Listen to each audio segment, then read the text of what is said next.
Saya di sini akan sedikit menjelaskan tentang, bukan menjelaskan sih, lebih ke sedikit menceritakan tentang apa itu komputer kuantum. Sebenarnya saya nggak terlalu tahu, cuman mari dicoba.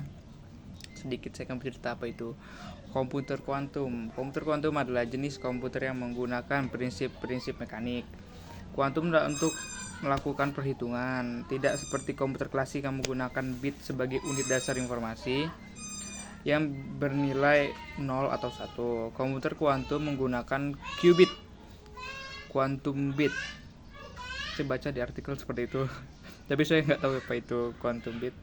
Nanti kalau misalnya kalian pengen tahu bisa cari di Google, banyak. Ya, lanjut. Yang dapat berada dalam superposisi antara 0 dan 1 secara bersamaan. Ini mungkin komputer kuantum untuk memproses informasi dengan cara yang jauh lebih kompleks dan efisien dibandingkan komputer yang seperti biasanya. Berikut adalah beberapa konsep kunci dari komputer kuantum yang akan saya ceritakan kepada yang menonton, khususnya bapak dosen yang menyuruh saya untuk membuat video ini. Superposisi qubit mohon maaf, qubit dapat berada dalam kombinasi dari 0 dan 1 pada saat yang bersamaan, yang memungkinkan komputer kuantum untuk melakukan banyak perhitungan secara paralel. Jadi pada dasarnya komputer kuantum dan komputer biasa itu lebih cepat memproses sesuatu ketimbang komputer biasa ya. Seperti kayak kita mau searching sesuatu di Google tuh mungkin kemungkinan lebih cepat untuk diperoleh ketimbang komputer biasanya. Kalau komputer biasanya mungkin berapa detik baru muncul. Jadi kemungkinan komputer kuantum ini cari set langsung dapat, mungkin seperti itu. Dan selanjutnya yaitu entanglement atau keterikatan kuantum. 2 atau lebih qubit dapat menjadi terjerat sehingga keadaan satu qubit dapat langsung mempengaruhi keadaan qubit lainnya. Bahkan jika mereka terpisah oleh jarak yang jauh, ini memungkinkan komunikasi dan koordinasi informasi yang sangat cepat.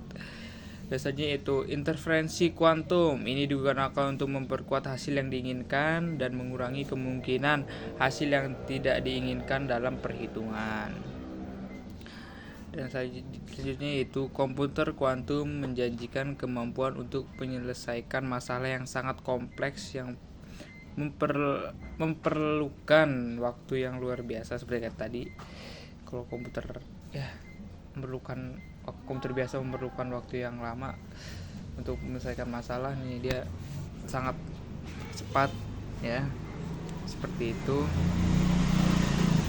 Seperti faktor prima yang dari bilangan besar, simulasi molekul untuk penemuan obat, optimisasi jaringan, dan pemrosesan data besar, big data, dalam bahasa Inggris big data.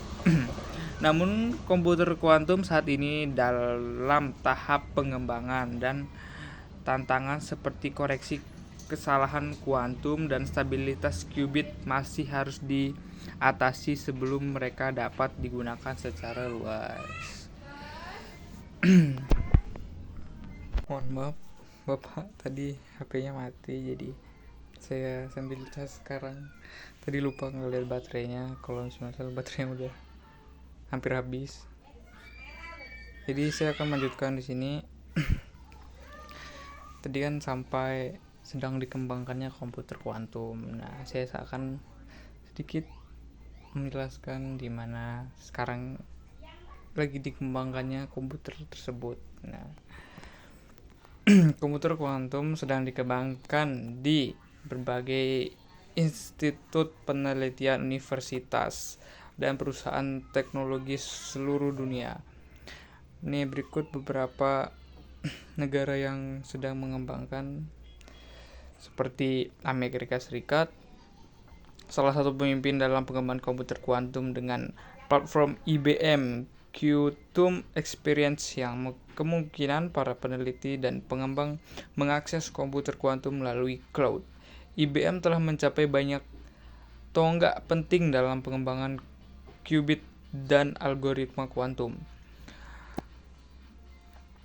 Google melalui Drive Google Quantum AI yang Google mengembangkan komputer kuantum berbasis qubit superkonduktor pada tahun 2019. Google mengeklaim telah mencapai supremasi kuantum dengan komputer kuantum Sycamore-nya. Microsoft mengembangkan Quantum Development Kit dan Azure Quantum untuk mendorong pengembangan perangkat lunak kuantum dan menyediakan akses ke berbagai perangkat keras kuantum melalui platform cloud mereka. Nah, sedangkan Kanada di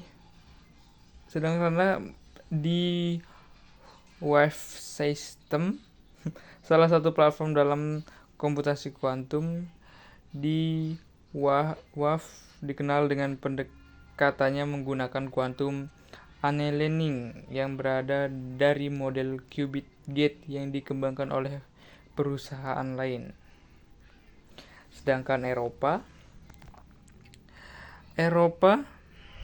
dia yaitu EQM, yaitu Quantum Computers Finlandia, fokus mengembangkan komputer kuantum superkonduktor untuk berbagai aplikasi di industri dan penelitian.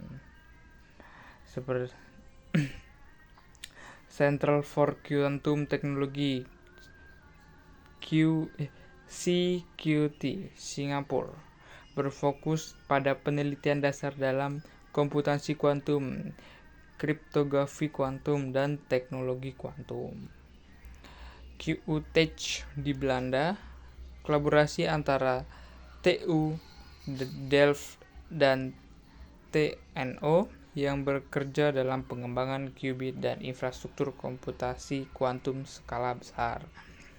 Dan selanjutnya yaitu Universitas Oxford dan Cambridge di Inggris. Kedua universitas ini memiliki program penelitian kuantum yang kuat, berfokus pada berbagai pendekatan fisik untuk membangun komputer kuantum.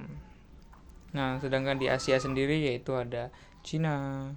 Cina ini menjadi pemain besar dalam komputasi kuantum dalam institusi seperti University of Science and Technology of China USTC yang mengembangkan komputer kuantum fotonik bernama Jiushang.